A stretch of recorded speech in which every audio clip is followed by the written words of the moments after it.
और अब ओमिक्रॉन के खतरे की खबर दिखा।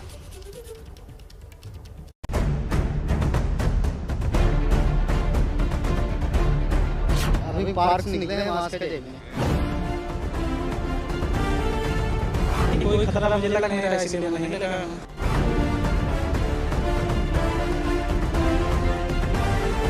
बातें कर रहे थे ना, आए थे ये गाँव।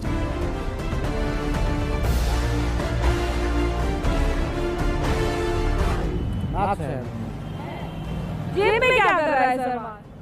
जेब में क्या, ध्यान भूल गया।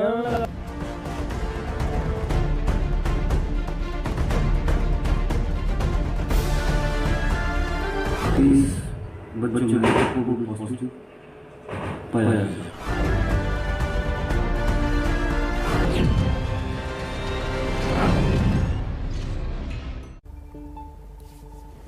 चलिए खबरों के सिलसिले को विस्तार से आगे रख देते हैं आपके सामने। ओमिक्रॉन की बात कर लें। एक तो कोरोना, ऊपर से ओमिक्रॉन। देश दुनिया में तीसरी लहर का खतरा बढ़ता ही जा रहा है।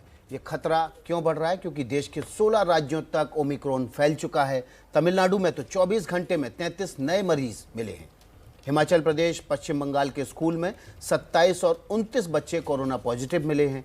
ऐसे में अब बूस्टर डोज की मांग उठने लगी है। लेकिन चीन को छोड़कर दुनिया के किसी भी देश की जनसंख्या भारत जितनी नहीं है, और भारत में तो अभी भी करोड़ों लोगों को वैक्सीन की पहली और दूसरी दोनों डोज लगनी है। ऐसे में क्या भारत बूस्टर डोज दे पाएगा, और अगर ऐसा होगा तो कब तक? केंद्र सरकार से निवेदन है कि जो लोग 2 डोज ले चुके हैं उनको बूस्टर डोज देने की इजाज़त दी जाए, ताकि लोगों के अंदर लोग और सेफ हो सकें। बूस्टर डोज की मांग अकेले दिल्ली के मुख्यमंत्री नहीं कर रहे हैं, बल्कि कांग्रेस के सांसद राहुल गांधी ने भी ट्वीट किया। लिखा, ज्यादातर जनसंख्या को अभी तक टीका नहीं लगा है, भारत सरकार बूस्टर डोज देना कब शुरू करेगी?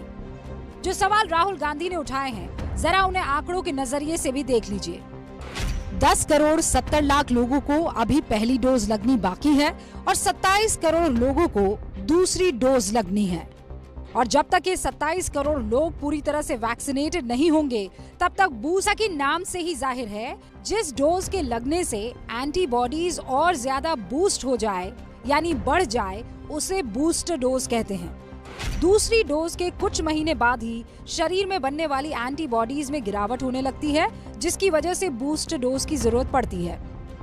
भारत में अभी बूस्टर डोज को लेकर नीति साफ नहीं है और अभी पहली और दूसरी डोज भी पूरी तरह से लगी नहीं है।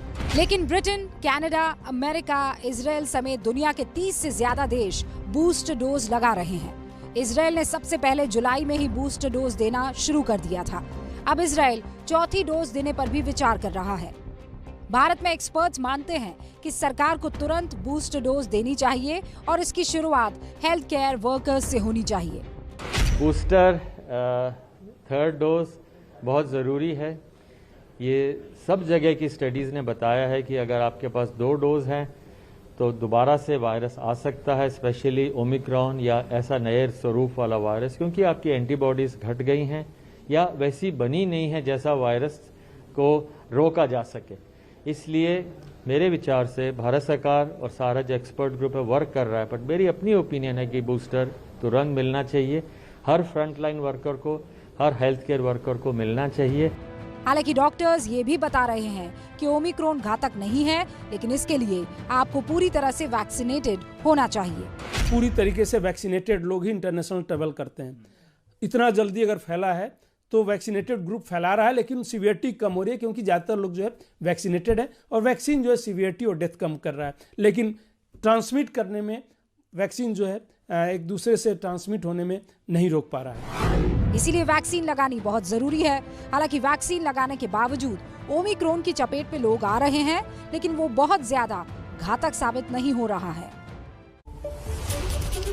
और देखिए, जिस तरह से ओमिक्रॉन को लेकर खतरा बढ़ रहा है, उस पर यह भी समझने की जरूरत है कि हम इससे बच कैसे सकते हैं, बूस्टर डोज कितनी जरूरी है। और इन तमाम सवालों के जवाब देने के लिए हमारे साथ नीदरलैंड की यूनिवर्सिटी ऑफ डेल्फ्ट के साइंटिस्ट डॉक्टर अजय महालका जुड़ रहे हैं। साथ ही BL कपूर अस्पताल के निदेशक डॉक्टर संदीप नैयर भी जुड़ रहे हैं। आप दोनों का बहुत स्वागत है। डॉक्टर नैयर, चर्चा की शुरुआत मैं आपसे करूंगा। सर, मैं ये समझना चाहता हूं कि क्या देश में अब बूस्टर डोज लगाने का वक्त आ गया है? देखिए, जितनी भी स्टडीज हुई है बाहर, खासकर आप देखिए यूएस में और यूरोप में और इवन इजराइल में, they are all planning for booster dose. In fact Israel की तो अब सेकंड बूस्टर की भी बात चल रही है, यानी कि फोर्थ डोज की भी बात चल रही है। तो definitely over a period of time जैसे हमारी इम्यूनिटी होती है वैक्सीनेशन से, वो धीरे धीरे वेन ऑफ हो जाती है, कमजोर हो जाती है। तो उसके लिए बूस्टर डोज होती है, या ना सिर्फ कोविड में, बाकी सब इन्फेक्शन में भी ये बूस्टर डोज की जरूरत होती है। I think it's a time जब खासकर हम health care workers, frontline workers और जो इम्यूनो कॉम्प्रोमाइज्ड हैं, उनके लिए बूस्टर डोज के बारे में हम चर्चा करें। Now studies are already going on, government जरूर इसके लिए करे, क्योंकि बूस्टर डोज की क्या हमारी डोज रहेगी, कितनी हमारे उसकी स्ट्रेंथ उतनी ही रहेगी कि नहीं रहेगी, इसके बारे में देखना है। फॉर एग्जांपल फाइजर की सेम स्ट्रेंथ है, मॉडर्ना की हाफ स्ट्रेंथ है एज अ बूस्टर डोज, जो हम यूएस में देख रहे हैं। पर यहाँ पर फाइजर और मॉडर्ना अवेलेबल है, तो हमको कोवैक्सीन, कोविशील्ड के बारे में बात करनी है, स्पुतनिक के बारे में बात करनी है कि उसका बूस्टर डोज पे कितना इफेक्ट आएगा।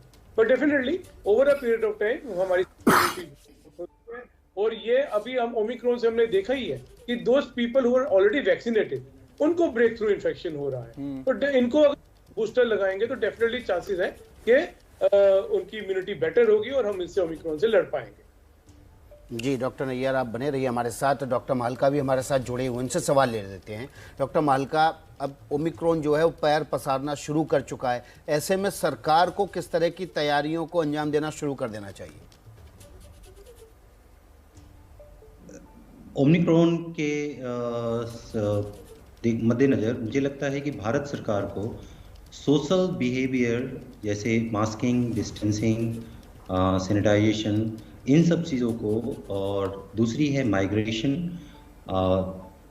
चौथी सबसे बड़ी चीज़ है डायग्नोस्टिक्स, जो RT-PCR हो रहे हैं उनको करना बहुत ज़रूरी है, क्योंकि ये देखा जा चुका है कि antigen kits are not working. दूसरी चीज़ है कि हमारे स्पाइक प्रोटीन में म्यूटेशंस होने के कारण देयर आर चांसेस कि जो इम्यूनिटी लेवल जो वैक्सीन्स की हैं वो थोड़ी कम होंगी।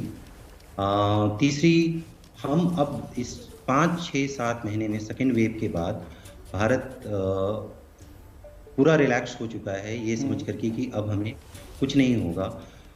ये जो बिहेवियर है गवर्नमेंट का भी, पब्लिक का भी, या हमारे मेडिकल वर्कर्स का, इसको हमें किसी न किसी रूप में रिवाइव करना होगा, ये बताते हुए कि मास्क लगाएं, डिस्टेंस लें, सैनिटाइजेशन आप हमेशा टेस्ट करें, ये बहुत ज़रूरी है। अभी migration is the most important task, and when you are migrating आप उनका टेस्ट जरूर करें, चाहे किसी भी रीजन में।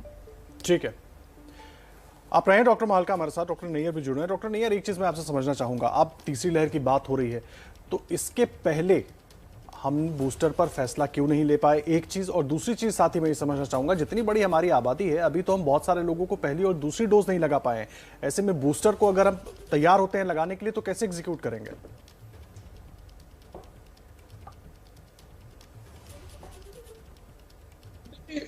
ये is a huge challenge.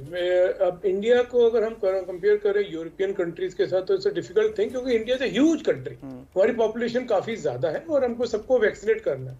But I must compliment, government is doing their best, मतलब अपनी तरफ से जो बेस्ट तैयारी करें वो डेफिनेटली कर रहे हैं। थोड़ा सा और बूस्टअप हमको करनी पड़ेगी। अब हमारे पास दो वैक्सीन थी शुरू में, कोवैक्सीन एंड कोविशील्ड, बट अब और वैक्सीन को भी अप्रूवल मिल रहा है। तो मैं आशा करता हूँ मोर एंड मोर चॉइसेस होगी, मोर एंड मोर वैक्सीन होगी, तो will be able to vaccinate not only primary और फर्स्ट डोज, सेकेंड डोज की वैक्सीनेशन है, बट इवन बूस्टर भी कर पाएंगे। अब कोई सिंगल डोज की वैक्सीनेशन की भी स्टडी चल रही है। देखिए इसने, कोविड ने हमारे को ज्यादा टाइम दिया नहीं, 2 साल में वो इतनी चीजें फैला है कि हमको समय नहीं मिला कि हम पूरा वैक्सीनेशन की स्टडीज कर पाए, phase 3 phase trial. Normally vaccine बनने में कई साल लग जाते हैं, हमको सब कुछ फास्ट ट्रैक दिया गया, और अभी जितने भी अप्रूवल्स मिले, फास्ट ट्रैक अप्रूवल्स मिले हैं। इसलिए पूरी स्टडीज करके, क्योंकि कल को कोई साइड इफेक्ट्स हो गया, कोई दुष्प्रभाव हो गया, तो उसको भी हमको समझना है। तो इतना सिंपल नहीं है जितना कि सब समझ रहे हैं लोग।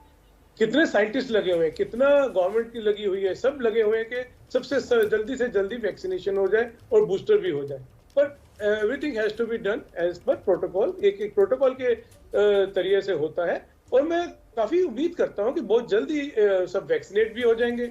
अच्छा, कई चीज तो वैक्सीनेशन हेजिटेंसी भी थी, लोग खुद ही नहीं लगा रहे थे शुरू में, अब वो कम से कम लोगों को वो भी समझाना जरूरी है। सो मैं आशा करता हूँ, और बाकी मेरे साथी कुलीग ने बहुत इंपॉर्टेंट कहा कि वैक्सीनेशन तो चल ही रहा है, but at the same time हमें कोविड अप्रोच नहीं भूलना है। हमें ये masking, social distancing, hand hygiene ये बिल्कुल नहीं भूलना है, क्योंकि बचाएगा तो हमें प्रिकॉशंस ही। वैक्सीन डेफिनेटली आप फॉर्म से बचा सकता है, लेकिन अगर आप भीड़ करते रहेंगे, मास्क नहीं लगाएंगे, तो you are giving full opportunity के वायरस को कि वो अपना काम करे। जी, हमें वो पूरे प्रिकॉशंस लेने। बिल्कुल। डॉक्टर संदीप नायर और डॉक्टर अजय माहलका, आप हमारे साथ बने रहिए।